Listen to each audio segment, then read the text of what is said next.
ये जिंदगी भी कैसे बहाने में कट गई, जैसा नहीं हूं वैसा दिखाने में कट गई। बर्दाश्त किससे होती हैं खुददारियां यहां, गर्दन हमारी सर को उठाने में कट गई। और ये भी कोई मिलन है, लगे इस मिलन को आग, आधी से ज्यादा रात मनाने में कट गई। नमस्कार दोस्तों, वीवीआईपी न्यूज के इस नए एपिसोड में एक बार फिर से मैं राज कौशिक आपका स्वागत करता हूं, आपको प्रणाम करता हूं। मित्रों, ये शानदार शेर जिन जानदार शायर के हैं उनका नाम है विजेंद्र सिंह परवास साहब। और बहुत ही खुशी की बात है कि आज हमारे साथ बातचीत के लिए खुद परवास साहब मौजूद हैं। परवास साहब, आपका स्वागत है। नमस्कार, कैसे हैं? जी ठीक है, शुक्रिया। परवास साहब, शुरुआत करता हूं एक सवाल से कि अभी तक शायरी, कविता ये हिंदी और उर्दू में बटी हुई थी, लेकिन पिछले कुछ बरस से हम देख रहे हैं कि ये शायरी हिंदू और मुसलमानों में बढ़ती चली जा रही है। जैसे हिंदी के वीर रस के कवि हैं, वो जब वीरता की बात करते हैं तो उनके निशाने पर केवल पाकिस्तान और काफी हद तक मुस्लिम वर्ग भी होता है। दूसरी तरफ हम देख रहे हैं कि जो मुस्लिम मंच है, जो मुशायरे के मंच है, वहां भी बहुत हद तक मजहबी बातें होने लगी हैं। वो मुगलों को अपना आदर्श बताने लगे हैं और कहीं ना कहीं प्रत्यक्ष या अप्रत्यक्ष रूप से ग़ज़वाए हिंद की भी बातें होने लगी हैं। तो इसे आप किस रूप में देखते हैं परवास साहब? देखिए राज कौशिक जी, आप पत्रकार भी हैं, शायर भी हैं, हिंदुस्तान से बाहर तक भी आपके सफ़र हैं साहित्यिक। आप अच्छी तरह इसको देख रहे हैं माहौल को। बहुत से कवि सम्मेलन, मुशायरे भी आप अटेंड करते हैं। आप देख रहे हैं कि बहुत ही दुख के साथ एक हम महसूस करते हैं कि शायरी हो, उर्दू शायरी हो, हिंदी कविता हो, दोनों का स्तर बहुत बहुत नीचे आ गया है। इसका कारण मज़हब की तरफ भागना, धर्म की तरफ भागना, या इसी तरह की सस्ती चीज़ों को डालना और जनता के इमोशंस को, जज्बात को पकड़ना और उन्हें दुखी करना। क्योंकि इन लोगों के पास कोई टैलेंट नहीं है, ये शेर कह नहीं सकते। शायरी एक प्राकृतिक चीज़ है, भगवान की, ऊपर वाले की दी हुई चीज़ है। और उसे ये न कह के जब कोई शायर हो गया तो उसका हिंदू और मुसलमान क्या रह गया? शायर तो शायर है, मानवता की बात कहेगा, पूरी दुनिया के लिए इंसानियत का पैगाम देगा। जब वो इंसानियत की बात ही नहीं कहेगा तो उसका शायर क्या रह गया? आजकल आप देख रहे हैं लंगड़ी लूली बातों को अल्फाज में ढाल रहे हैं और उसको सेपरेट करने पे लगे हुए हैं। यानी प्योर उर्दू वाले तो अपने को, पहले तो भाषा अलग थी, अब सब्जेक्ट भी अलग कर दिए लोगों ने। आप बहुत सारे शेर लोगों के देखेंगे कि जो आपको दिखाई देगा कि वो उधर वो इस्लाम से शायरी को जोड़ना शुरू कर दिया, इधर धर्म की तरफ को लोग आने लगे। तो सिर्फ सुनने वाले को अब कविता को कविता के लिए नहीं कहा जा रहा है, या सुनने वाले के भले के लिए, आनंद के लिए नहीं कहा जा रहा है। कवि अपने आप को उगल कर दूसरों को बदबू में डाल रहा है। ये कमी आई है भाई, ये आपके। तो ये ग़ज़वाए हिंद क्या, अब हिंद का क्या निकालना है? सारी दुनिया, कीट्स को, बायरन को, शैली को, शेक्सपियर को, वो हिंदुस्तान में थोड़ा ही पैदा हुए हैं। उतना हिंदू है ना मुसलमान है, फिर क्यों पूरे हिंदुस्तान के कोर्स में लगाया हुआ है? क्यों पूरी दुनिया उन्हें पढ़ा रही है? हमारे सूर, कबीर, मीर, गालिब ये हिंदुस्तान से बाहर नहीं गए, लेकिन ये इंटरनेशनल हैं। पता नहीं कितने देशों में इनको पढ़ाया जा रहा है, इन पे रिसर्च हो रही है, क्योंकि उन्होंने आत्मा की बात कही। उनकी शायरी रूह तक पहुंची। वो इंसान के आंसुओं का सफ़र तय करती है और तबस्सुम तक पहुंचती है। तो जो हमारी ह्यूमन बींग्स हैं, उनकी ह्यूमन वैल्यूज़ जो हैं, जिनको हम इंसानी कदरें कहते हैं, मानव मूल्य कहते हैं, मानव मूल्य से कविता को जुड़ना था, शायरी को जुड़ना था, और जुड़ गई वो उल्टी सीधी। कोई वीर रस में क्या वीरता की कौन सी बात कर रहे हैं लोग, बताइए? हास्य रस में हास्य की कौन सी बात कर रहे हैं? एक एक चुटकुले को हिंदी या उर्दू के 15-15 हास्य के या तंजो मिज़ा के लोग एक एक चुटकुले को जगह जगह पढ़ते फिर रहे हैं। तो ये सब क्यों हुआ? और सामने से कोई खड़ा होकर नहीं कह रहा भाई ये क्या कर रहे हैं आप, क्यों कर रहे हैं आप? अच्छा परवास साहब, आपने ये विदेशी रचनाकारों के नाम लिए जिन्होंने रूह की गहराई से रचनाएं की, लेकिन एक बड़ा नाम हिंदुस्तान में भी है, वो है डॉक्टर बशीर बद्र, जिन्होंने बिल्कुल साफ सुथरी शायरी की और रूह की गहराइयों से उन्होंने लिखा। उन्होंने कभी मजहबी बात नहीं की, लेकिन जहां तक मेरी जानकारी उनके साथ बर्ताव दूसरे शायरों का कोई अच्छा नहीं रहा। जी जी जी जी, आपने ठीक फरमाया, आपने बिल्कुल ठीक फरमाया। और मुझे फिर उस तकलीफ से जोड़ दिया जी जो 20, 25, 30 साल पहले गुजर गई। डॉक्टर बशीर बद्र को मैं जानता ही नहीं था, वो मेरे मिलने वालों में और दोस्तों में थे। मेरे बड़े भाई कहिए, मेरे बड़े भाई रहे, मेरे दोस्त रहे, मेरे बड़े भाई रहे। और जब वो अलीगढ़ से उन्होंने बहुत सारे नंबर पैदा किए, पढ़े बहुत अच्छा, और उन्होंने रामपुर में भी नौकरी की, पुलिस में पहले नौकरी की उन्होंने। फिर शायरी में बशीर बद्र एक नई चीज़ शायरी में लेके आ रहे थे। उनके अशार में ना हिंदू बोलता है ना मुसलमान बोलता है। अब देखिए, मैं सुनहरी पत्तों का पेड़ हूँ, मैं खिज़ां का हुस्न विकार हूँ, मेरे बाल चांदी के हो गए, मेरे सर पे धूप ठहर गई। वाह। अब ये सब्जेक्ट देखिए आप जी, इसमें कहाँ हिंदू मुसलमान बिल्कुल साफ सुथरा एक शायरी है, मुलायम मुलायम बातें कहेंगे, एक तखय्युल है, कल्पना शक्ति है। जब कल्पना नहीं है, बशीर तो सबसे अलग रास्ता लेकर बशीर आए थे। उन्होंने शेर कहे, खुदा हमको ऐसी खुदाई न दे, सिवा अपने कोई दिखाई न दे। गुनाहगार समझेगी दुनिया तुझे, बस सब इसके आगे सफाई न दे। क्या बात। ये बशीर बद्र है। उसने काम किया, बहुत हल्का तरन्नुम, सादा सा जिंदगी, अच्छा सा इंसान, वो मुशायरों में आया। लेकिन उनका ऐसा बर्ताव अच्छा नहीं हुआ। उन्हीं लोगों ने जो कोमनल थे, जो शायरी को इस्लामिक बना रहे थे, जो इस्लामिक भी नहीं, वो इस्लामिक भी नहीं है, इस्लाम भी ये चीजें नहीं सिखाता। वो तो पता नहीं क्या थे कि उन्हें सबको हटाओ, हमें रखो। यानी मेरी आंखों से मैंने 2 सीन आपको बताऊं। बदायूं के मुशायरे में बशीर बद्र पर हाथ छोड़ा गया, चप्पलबाजी हुई। इसी तरह भोपाल के मुशायरे में अब मुनव्वर आना ने एक शेर पढ़ा था, हमसे अच्छे अच्छों की इज्जत शर्माई रहती है, हम अकबर हैं घर में, दिल में हमारे जोधा बाई रहती है। अब बशीर बद्र ने सुनते शेरों को लाहौल बिला कुव्वत, विरोध किया उन्होंने, शैतान दूर भाग। उनसे गाली गलौज शुरू हो गया, मारपीट शुरू हो गई। उस आदमी को बर्दाश्त नहीं किया, कभी उसे कोमनल कह दिया, कभी उसे कुछ कह दिया, एक अच्छी शायरी को आने से रोक दिया। उसने तो 25-30 साल से तो मुशायरे बंद कर दिए थे, वो कहीं जा ही नहीं रहे थे। अब पीछे भी बीमार इतना हो गए कि व्हील चेयर पे ना देखते हैं, ना सुनते हैं, ना बोलते हैं। एक अजीब स्थिति में उस इंसान को ला दिया।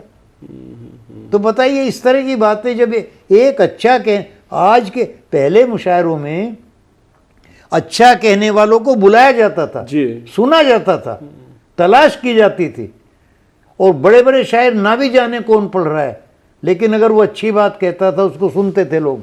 आज ये कि इनको हटाइए यहाँ से, अच्छा कहने वालों को मंच से हटाइए, अलग भगाइए, क्योंकि अच्छा कहेंगे तो हमारा खराब कहानी भेगा। अच्छा प्रभात साहब, आपकी बात पे मुझे एक बात याद आ गई। 2 फरवरी 2016 में हिंदी भवन में जो कार्यक्रम था, उसमें शायद गाजियाबाद में आप शायद पहली बार आए थे, या मेरी जानकारी के अनुसार पहली बार थे। और उसमें उसकी अध्यक्षता करते प्रोफेसर वसीम बरेलवी। वसीम साहब, आपका कलाम इतना अच्छा था कि वसीम साहब ने बीच में उठकर आपको गले लगाया, और बाद में उन्होंने ये तक कहा कि मुशायरा तो खत्म हो गया, परवाज साहब के बाद मैं क्या पढ़ूं। जी। उसी हिंदी भवन में अगले साल हमने दूसरा सीन देखा, जबकि राहत इंदौरी जी को आपके बाद पढ़ना था, डॉक्टर राहत इंदौरी को, और आपने जब बहुत अच्छी शायरी की तो वो इतने खफा हो गए कि वो माइक पर आकर शायरी ना पढ़ के कुछ इधर उधर की बातें करने लगे। तो प्रभात साहब, जैसे आपने कहा कि अच्छे शायरों को आगे नहीं आने दिया जाता, तो ये 2 उदाहरण तो हमने ही देखे। लेकिन इसमें एक तरफ वसीम बरेलवी जैसी भी धारा है, जो कि गले लगा कर कह रही, एक तरफ राहत इंदौरी जैसी धारा है। तो आप क्या कहना चाहेंगे इस मामले में? जहां फूल वहीं खार, जी, जहां दिन वहीं रात, जहां अप वहीं डाउन।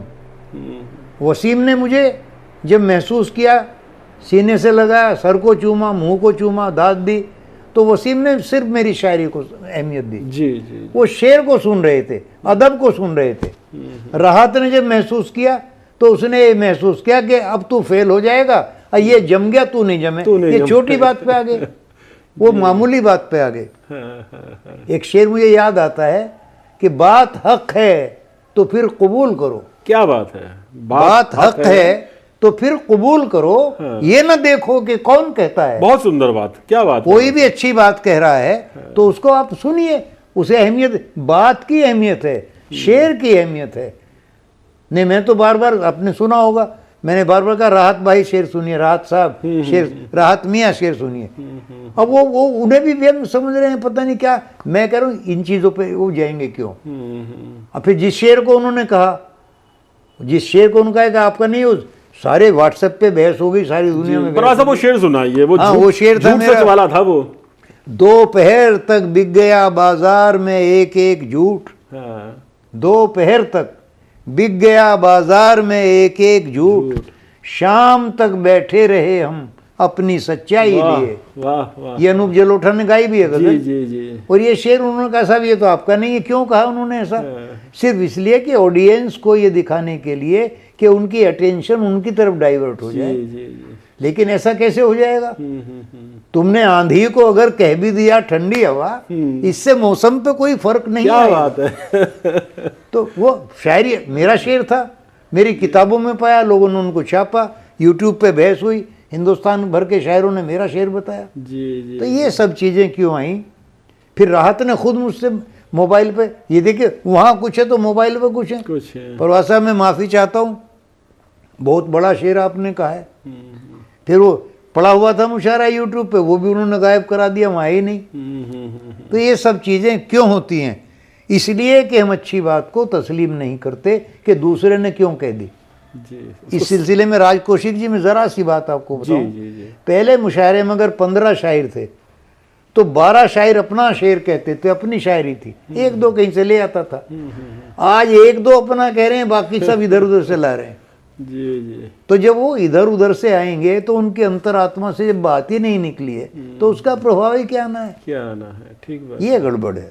अच्छा प्रभा साहब, एक चीज और देखने में आ रही है कि शायर भी और कवि भी कहीं ना कहीं राजनीतिक लोगों को लेकर या तो उनके पक्ष में या उनके विरोध में कुछ ज्यादा या तो गुणगान करते हैं या फिर ज्यादा विरोध करते हैं। तो क्या ये साहित्य के लिए, शायरी के लिए बात ठीक है? देखिए, राजनीति का भी डायरेक्ट ताल्लुक शायरी से नहीं रहना चाहिए जी। और पहले देखो, राजनीति पहले भी रही है, पहले भी बादशाह रहे हैं और बादशाहों के टाइम में लोगों ने बादशाहों की चापलूसी भी की, चापलूसी का उनके माफिक भी कहा, खिलाफ भी कहा। अब देखिए राजा जयसिंह के लिए क्या लिखा बिहारी कह रहे हैं। वो जब देखा कि पत्नी में लीन हो गया और राजपाट का कुछ पता ही नहीं है, दुश्मन आए कोई जाए, तब उन्होंने दोहा दिया कि नहीं पराग नहीं मधुर मधु यही विकास ते ही काल, अली कली ही से बंधो आगे कौन हवाल। तू इसमें इसके इश्क में रह गया, देश का क्या होगा? देश का क्या? तो शायर संकेत दे रहा है। सचेत किया उन्होंने। शायरों का काम बादशाहों को सचेत करना है, इंस्पायर करना है, उनकी चापलूसी करना या उनका झूठा विरोध नहीं करना है। नहीं करना है। आज वो इसलिए देख रहे हैं कवि शायर कि साहब ये तुम्हें प्रभावित करेंगे, तुम्हें इनाम दे देंगे। आज ये भी तो एक दौड़ हो गई और प्रवासक कहीं ना कहीं दिए भी जाते हैं। दिए क्या उन्हीं को? आज तो ज्यादातर शायर तो कोई भी हो सकता है, कवि भी हो सकता है, लेकिन ये अफसर, ये सभी लोग या इनकी पत्नियां कैसे तमाम साहित्य में आ रही हैं भाई। हर चीज पे अपना अधिकार जमा लिया उन्होंने। एक गरीब आदमी कहाँ बेचारा लखनऊ या दिल्ली तक जाएगा, उसे आपने सुना, दबा दिया। अगर उसका बहुत बड़ा कलाम भी है तो आपने कलाम को अहमियत कहाँ दी है? कलाम पीछे रह गया और वो परछाई उसको ढो रहे हैं आप आदमी को। मेरा एक शेर मुझे याद आता है कि आईने के सामने एक आईना लगता हूं मैं। वाह। आईने, देखिए मैंने किसी का बुराई नहीं की, पॉलिटिकल शेर है। आईने के सामने एक आईना लगता हूं मैं, जाने वाला मेरी सूरत तक चुरा कर ले गया। वाह वाह वाह। तो एक इंसान को आज उसकी प्रतिभा को ठुकराया जा रहा है, उसको डाउन किया जा रहा है। पीछे आपने सुना होगा कहीं मध्य प्रदेश या कहीं के कोर्स से मुंशी प्रेमचंद को हटा दिया था। तो फिर उनको लोगों ने विरोध किया, भाई ये क्या कर रहे हैं आप, कहाँ प्रेमचंद जैसा उपन्यासकार है। फिर उनको रखा गया। तो आज कुछ लोगों की ये जिद है कि हम इन पावर हैं। कवि सम्मेलनों में भी आप देखिए, आज तो कवि ऐसी एक दो कवि तो मैं इतनी गंदी गंदी बातें कि मुझसे हाई कोई नहीं है, मेरे से ज्यादा पैसे लेने वाला कवि सम्मेलन में कोई नहीं है, मेरे रेट सबसे हाई हैं। तुम बात एक पैसे की नहीं कर रहे हो। तुम्हें बहरों का पता नहीं, रदीफ का पता नहीं, काफिये का पता नहीं, सब्जेक्ट का पता नहीं, कुछ भी पता नहीं है। आप भोली भाली जनता का फायदा उठा रहे हैं।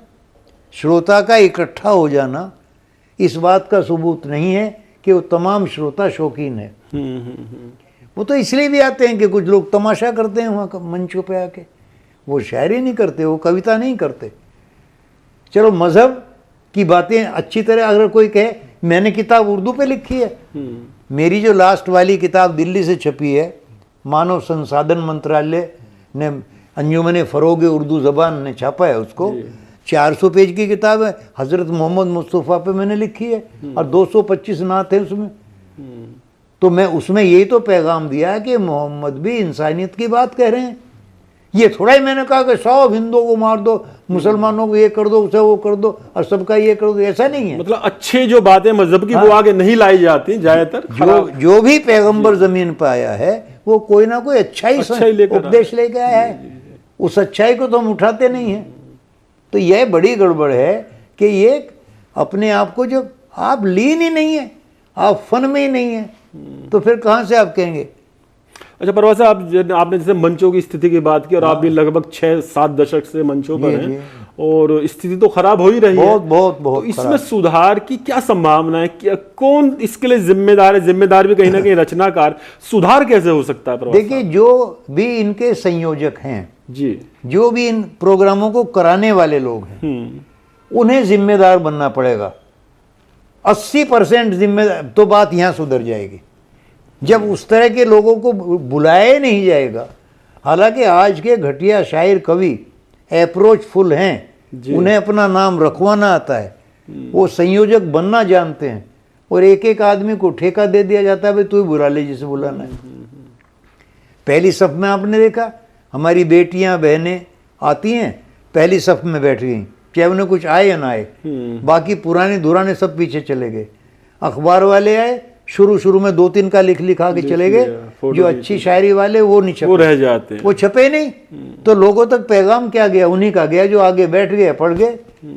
फिर वीडियो फिल्म, ये तमाम सेल्फी, ये सब इस तरह से चल पड़ा है कि अपने आप को आज इंसान तशहीर में ला रहा है, एक्सपोजिशन में ला रहा है कि मैं। अब मुझे कोई कहे तुम पर आता तो कुछ भी नहीं भाई, नहीं, ये बात छोड़िए आप। तो ये बड़ी प्रॉब्लम है।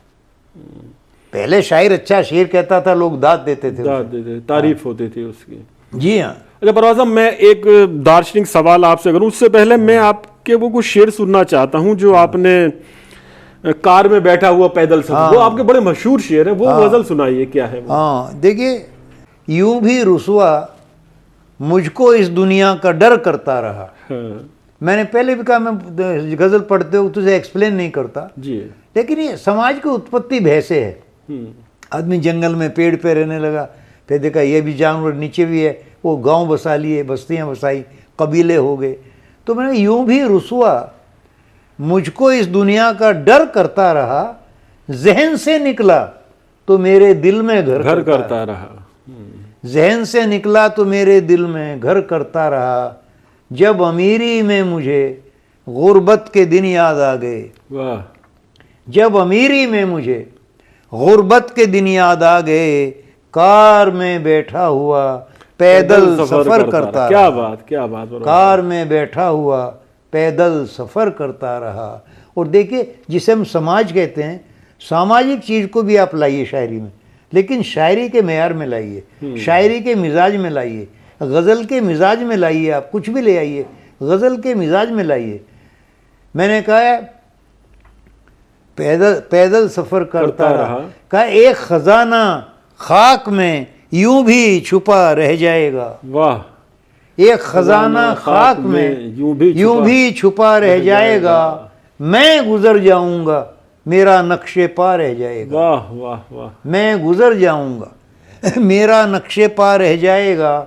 अब शेर देखिए, जिस्म पर कपड़ा नहीं तो अपनी आंखें मूंद ले। क्या बात। जिस्म पर कपड़ा नहीं तो अपनी आंखें मूंद ले, कम से कम तुझसे तो तेरा तन छुपा रह जाएगा। कम से कम तुझसे तो तेरा तन छुपा रह जाए। हर विषय कहिए, आतंकवाद को कहिए आप, गालियां आतंकवाद का जवाब नहीं है। मेरा शेर देखिए आप, मैं कहता हूं और मतलब ही पढ़ दूंगा तो आपको और अच्छा लगेगा। जी जी बिल्कुल बिल्कुल। मैंने कहा है कि लोग आए बज़्म में फूलों का एक चर्चा लिए। वाह। लोग आए बज़्म में फूलों का एक चर्चा लिए, मैं भी चुप सुनता रहा उतरा हुआ चेहरा लिए। मैं भी चुप सुनता रहा उतरा हुआ चेहरा लिए। अब ये शेर देखिए आप आतंकवाद का जी। इसकी जानिब रुख न कर सयाद अपने तीर का। वाह।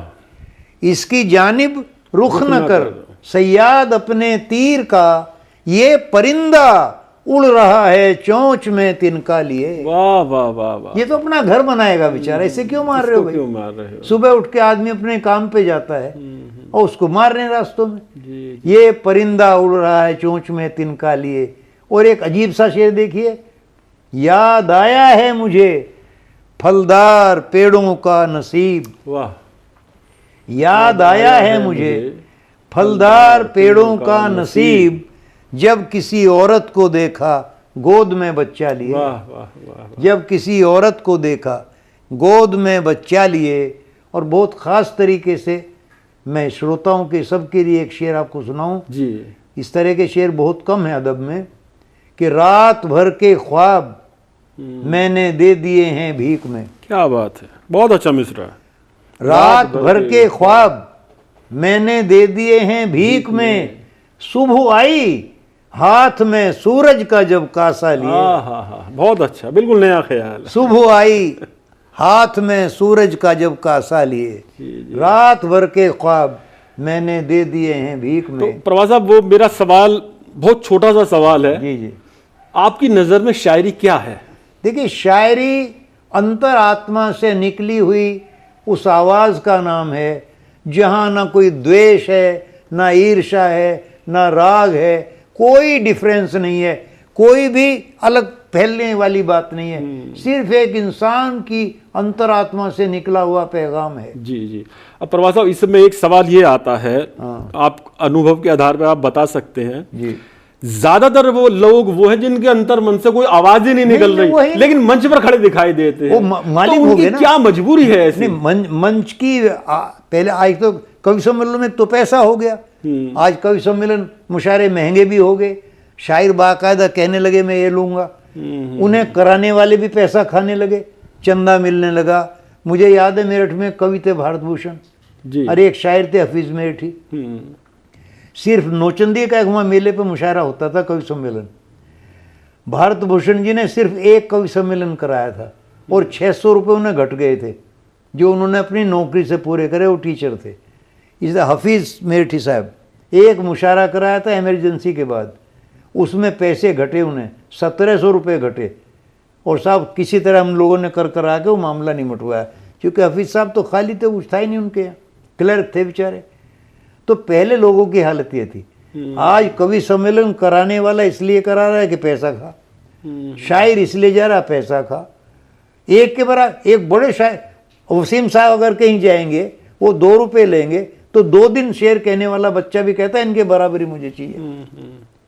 या फिर ऐसे मजमा लगाने वाले लोग जा रहे हैं, 3 घंटे वो बोलेंगे, चुटकुले सुनाएंगे आपको, उल्टे सीधे लोग हंसेंगे, दांत फाड़ेंगे और वो अपने घर चले जाएंगे, माहौल सब खराब कर गए वो। तो ये बड़ी प्रॉब्लम है। मैंने आपसे अभी अर्ज किया था कि 80% संयोजक पर डिपेंड करता है, वो देखे किसको बुला रहा है। आजकल तो वीडियो है, तमाम यूट्यूब है, फेसबुक हैं, अच्छे लोगों, ऐसा नहीं कि अच्छे लोगों को पता नहीं है, अच्छे लोगों का पता है, उन्हें बुलाया जाना चाहिए। ये उनके लिए जवाब थोड़े कि आपको कोई सुनता नहीं साहब हम क्या करें। जी चलिए प्रवास साहब, कुछ मोहब्बत की बात कीजिए। कोई मोहब्बत पे कोई शेर आपको अगर इस समय याद आ रहे हो? जी हाँ जी। जैसे आपका वो बड़ा मशहूर शेर हुआ था, वो जब तकिए के नीचे तेरी तस्वीर होती है, कुछ इस तरह का था वो। देखिए मैं 2-4 शेर आपको सुनाता हूँ गजल के। मायूसियों को देखा गया है गुलों में रात। वाह, ये गजल सुनिए आप शेर जी। मायूसियों को देखा गया है गुलों में रात, ये कैसी उंगलियां थी तेरे गेसुओं में रात। वाह वाह वाह, क्या बात है। मायूसियों को देखा गया है गुलों में रात, ये कैसी उंगलियां थी तेरे गेसुओं में रात, और अनगिन चिराग जलते रहे जुल्मतों में रात। क्या बात। अनगिन चिराग जलते रहे जुल्मतों में रात, किसका था इंतजार हमारे घरों में रात, क्या बात, क्या बात। किसका था इंतजार हमारे घरों में रात। अब शेर सुनिए आप। मैंने खुशी को गम के तस्वुर में ढालकर, मैंने खुशी को गम के तस्वुर में ढालकर फूलों में दिन गुजार लिया पत्थरों में रात। क्या बात, क्या बात। फूलों में दिन गुजार लिया पत्थरों में रात। और ये शेर सुनिए। मैं तो किसी के वास्ते पल भर न रो सका, मैं तो किसी के वास्ते पल भर न रो सका, फिर कौन था शरीक मेरे आंसुओं में रात। बहुत अच्छा, बहुत अच्छा। मैं तो किसी के वास्ते पल भर न रो सका, फिर कौन था शरीक मेरे आंसुओं में रात। अब 4 शेर इस गजल के लास्ट में, जी, जी। जो रोमांटिक शेर आप कहेंगे। डूबे हुए थे नींद में। देखिए सिचुएशन, देखिए शेर में क्या माहौल है। डूबे हुए थे नींद में बस्ती के सारे लोग। वाह। डूबे हुए थे नींद में बस्ती के सारे लोग, हम दोनों भीगते थे खड़े बारिशों में। क्या बात, क्या बात। डूबे हुए थे नींद में बस्ती के सारे लोग, हम दोनों भीगते थे खड़े बारिशों में रात। और शेर का कि मैं भी लबों से चूम के होता रहा निहाल। वाह। सेटिस्फाई जी। मैं भी लबों से चूम के होता रहा निहाल। खिलते रहे गुलाब तेरे आरिज़ों में रात। क्या बात है, खिलते रहे गुलाब तेरे आरिज़ों में रात। और एक शेर सुनिए कि ये तेरा जिस्म है कि मेरी जाने आरज़ू, ये तेरा जिस्म था कि मेरी जाने आरज़ू, खुद चांद आ गया था मेरे बाजुओं में। बहुत बढ़िया परवाज़ साहब। ये तेरा जिस्म था कि मेरी जाने आरज़ू, क्या बात। खुद चांद आ गया था मेरे बाजुओं में रात। और आखिरी शेर इस गज़ल का सुनिए आप कि फिर आंसुओं से की हैं बुझाने की कोशिशें। फिर आंसुओं से की हैं बुझाने की कोशिशें, पहले लगाई आग तेरे सब खतों में। वाह वाह, बहुत बढ़िया। पहले लगाई आग तेरे सब खतों में रात, फिर आंसुओं से की हैं बुझाने की कोशिशें, पहले लगाई आग तेरे सब खतों में रात। और मक्ते का शेर है जी कि परवाज जुस्तजू भी कहाँ तक फरेब है। वाह। तलाश को भी मैंने धोखा कहा, धोखा है। परवाज जुस्तजू भी कहाँ तक फरेब है, मेहताब ढूंढता था कोई जुगनुओं में रात। क्या बात, क्या बात। मेहताब ढूंढता था कोई। अच्छा परवाज़ साहब, ये बताइए, जैसा आपने कहा भी, ये तो ईश्वर कुदरत की देन होती है, तो क्या शायरी केवल कुदरत की देन है या शायर को कुछ मेहनत, कुछ होमवर्क करने की भी जरूरत कहीं ना कहीं रहती है? देखिए ऐसा है, शायरी का हुक्म ईश्वरीय है, कुदरती है। जी। गालिब ने भी कहा, आते हैं गैब से ये मज़ामी ख्याल में। सब ये आसमान से मज़ामीन हमारे सब्जेक्ट सारे हैं, और उसको बनाना, ठीक ठाक करना, संवारना, यानी एक जंगल को बाग की शक्ल देना। जी जी। वो सब सीखा जाता है। उसका ग्रामर है, उसके अरूज है, शिल्प है, सब ये सारी चीज़ें सीखी जाएंगी। लेकिन उसका जो मूल है, जिसे मैं आपको सुनाऊं, इस विषय मैंने बहुत गज़लें भी कही हैं। जब मेरी पलकों में कुछ आंसू पिरोती है गज़ल। जी। गज़ल के लिए मैंने कहा, गज़ल कहते कहते कविता से गज़ल एक बड़े उसमें आ गई है। जब मेरी पलकों में कुछ आंसू पिरोती है गज़ल, कागज़ों पर मोतियों की जिन्स बोती है गज़ल। क्या बात, क्या बात। और तितलियों का पर हिलाना भी कहाँ बर्दाश्त है। तितलियों का पर हिलाना भी कहाँ बर्दाश्त है, बन के शबनम फूल की पत्ती पे सोती है गज़ल। बहुत अच्छा। तो ये एक सब्जेक्ट ईश्वरीय आता है वहां से, और फिर आप इसको बनाइए। जो आपने कहा जंगल को बाग बनाने वाले, ये है सर। ये परवाज़ साहब, मैं वो रेखता की वेबसाइट देख रहा था, उस पे एक शेर आपका, उसके लाखों लोगों ने देखा है। बहुत उसमें वो क्या है, वो कई शराब पर जो शेर है, वो कई मिलियन लोगों तक वो शेर पहुंचा। उसमें देखिए ये एक चीज ये भी होता है कि एक ही कपड़े की जैकेट आप पहने, सब पहने, 10 20 50 लोग दुकान से एक ही कपड़े की जैकेट लें और एक ही दर्जी से सिलवाएं, फिर भी सेपरेट क्यों हो गए? क्योंकि सबके पहनने का अंदाज अलग है, अलग है। पहनकर चलने का अंदाज अलग है। अब नशे मन पर तो 50 और लाखों शेर कहेंगे लोग, ये हम देखते हैं किसने क्या कहा। इसी तरह शराब है, शराब का आंखों से ताल्लुक उर्दू के शमसुद्दीन वली से लेके बहुत चला है, बहुत और चला मीर तकी मीर, गालिब, दाग, फैज, ज़ौक़, जिगर सब ने कहा है। तेरी आंखों से पी लूं, तेरी आंखों के मैं खाने, ये सब ने कहा। अब इसी सब्जेक्ट को मैं जब सिंपल करके अपनी तरीके से लेकर आता हूँ तो ये शेर ज़्यादा चल गया। मशारे में भी 12-14 हज़ार आदमी थे जिसका आप जिक्र कर रहे हैं, रेख्ता जश्न रेख्ता में, और फिर दुनिया में गया शेर तो कई मिलियन लोगों ने देखा। वो शेर सुनाइए प्रभात साहब।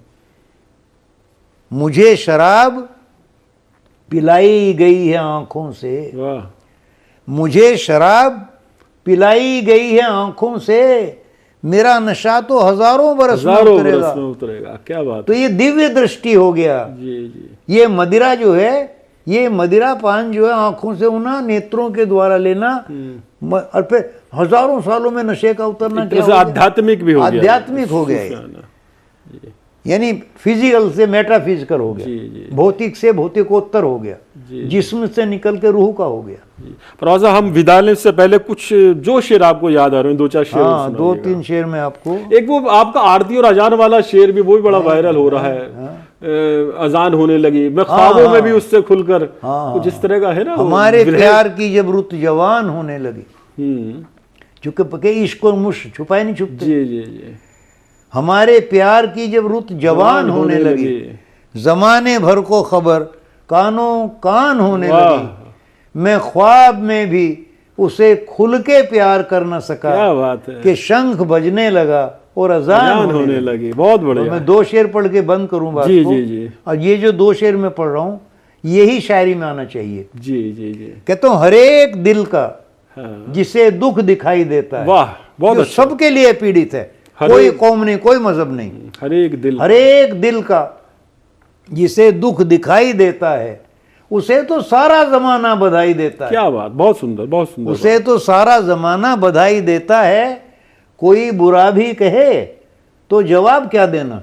बहुत सुंदर। कोई बुरा भी कहे तो जवाब क्या देना, ये मान लीजिए ऊंचा सुनाई देता है। क्या बात है, क्या बात है, मान लीजिए ऊंचा सुनाई देता है। जी। तो प्रभात साहब, हमसे बातचीत करने के लिए बहुत बहुत धन्यवाद। और वास्तव में बहुत बढ़िया संदेश है कि कोई अगर बुरा भी कहे तो बुरा नहीं मानना चाहिए, सोच लीजिए कि ऊंचा सुनाई देता है। ये संदेश आपका आगे और काम करना है आपको, काम करना है आपको। ठीक।